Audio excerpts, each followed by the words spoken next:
So today we are taking an enormous leap across a few seemingly unrelated sources. It's a big jump. It really is. We're blending relationship philosophy, Hollywood history, the power of reinvention, and, believe it or not, corporate legal documents. And you might be asking, why? Exactly.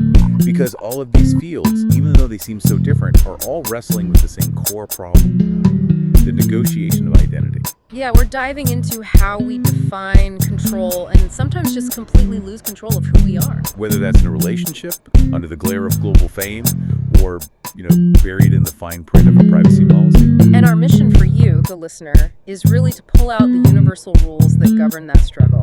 We're tracing this tension between autonomy, that need to be yourself, to be separate, and vulnerability. Which is that need to be seen and known and connected. Exactly. So we'll follow this thread from the therapist Esther Perel through these incredible stories of Marilyn Monroe and Tracy Lords, and then all the way down to the Google privacy policy. It's all about where we draw the boundaries and what happens when they just collapse. So let's start with Esther Perel. Her work really frames this intense vulnerability we feel in modern relationships. Oh, absolutely. She just lays bare the crushing burden we put on one single partner today. She does, and it's a burden that historically was never meant for one person. Think about this quote she has. Okay. Today, we turn to one person to provide what an entire village once did: a sense of grounding, meaning, and continuity. And then she asks, is it any wonder that so many relationships crumble under the weight of it all? That's a staggering weight of expectation. We want our partner to be our soulmate, co-parent, therapist, best friend, all of it. Everything. The economic partner, the spiritual anchor. It reframes modern marriage as this almost impossible task. And Perel says for a relationship to even survive that, it has to rest on two pillars that sound like they contradict each other: surrender and autonomy. Right. You need the togetherness, the surrender, but you absolutely have to hold on to your own separateness, your autonomy. And that autonomy part is what keeps things going. It's actually the fuel for desire, isn't it? It is, absolutely. If you totally merge with your partner, you lose that magnetism. Perel says it's hard to feel attracted to someone who has abandoned her sense of autonomy. You can't expect your partner to be your entire world. It just flattens everything. So how do you keep that desire alive? It sounds like you need to, maintain a little bit of mystery. Exactly. She calls it erotic intelligence. And it's all about creating distance and then, as she puts it, bringing that space to life. You give the imagination some room to breathe. Yeah, and you accept that our loved ones are forever elusive. And that realization, she says, should jolt you out of complacency. It forces you to keep growing. Because you never really start with one. And that's what keeps you back. Right, because you think you know everything. Before we move on, there's a communication piece here. When that village pressure gets too high, communication breaks down. Perel has that great line: behind every criticism is a veiled wish. Which is such a beautiful way to say, just state what you want instead of complaining about what you don't have. But we often do the opposite. We do this thing called kitchen sinking. Huh?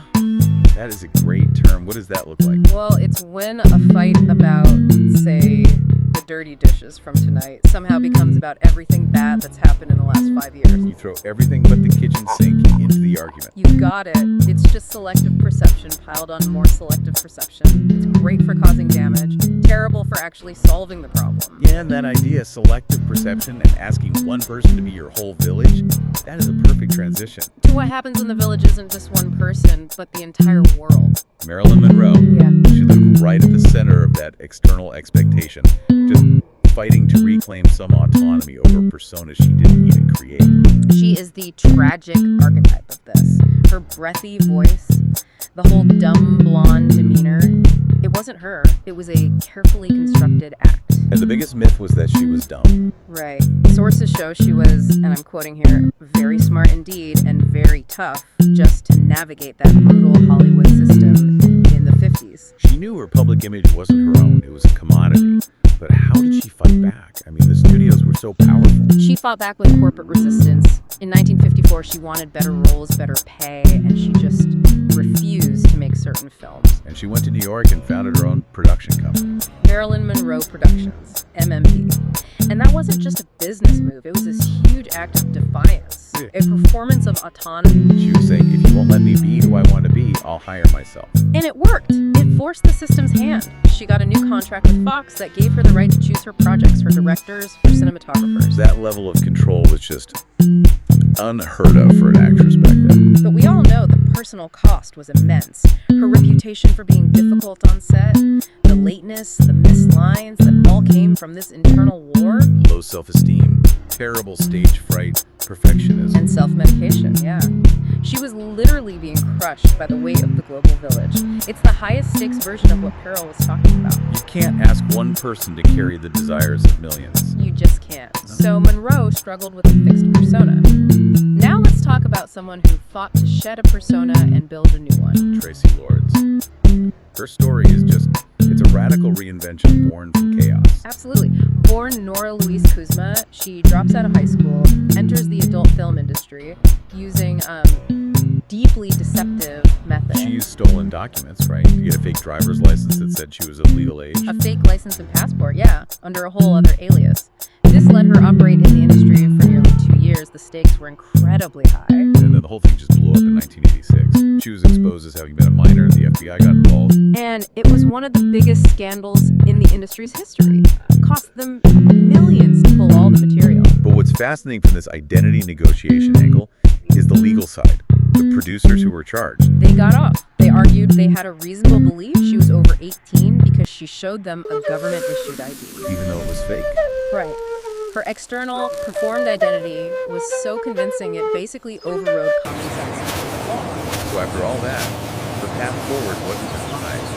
It was to claim a new self. Exactly. She committed to shedding that past. She went to the Lee Strasberg Theater and Film Institute, studied method acting. The ultimate dedication to mastering performance. And she successfully pivoted to mainstream roles, like in John Waters' Crybaby, and later in serious dramatic films.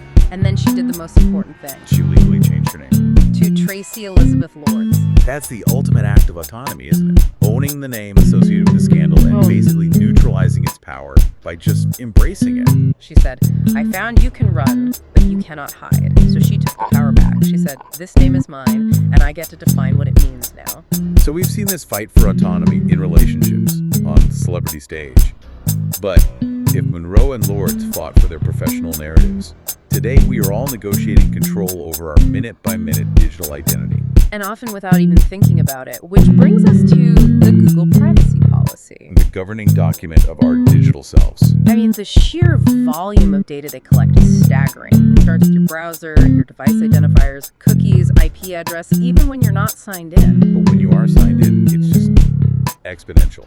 They collect what they call activity information. Which is basically a full diary of your digital life. Every search term, every YouTube video, every ad you interact with, your voice searches, your purchase history. It builds this incredibly detailed shadow version of you, an algorithmic you. And the location data alone is so intense. GPS, Wi-Fi access points, cell towers, and even the places you label home or work. It's a real-time map of your routine. And Google says the goal of all this is to build better services, which sounds nice. But the real goal is hyper-personalization for ads. Right. If you search for mountain bikes on a Tuesday, by Thursday, you're seeing ads for sports equipment on YouTube. It's a closed loop. They also use it for security, of course, detecting fraud, things like that. So it serves their interests and, to some extent, our interests in security. But what about autonomy? How much control do we actually have? The controls are there. But you have to be vigilant. You can go into your activity controls and change settings for web and app activity for your YouTube history. But the key is that the default setting is total surrender. The default is we collect all of it. Autonomy requires you to actively go in, understand the settings, and change them. And what about how long they keep it? It varies. You can delete stuff you create, like photos, but other things, like advertising data, get anonymized after a while.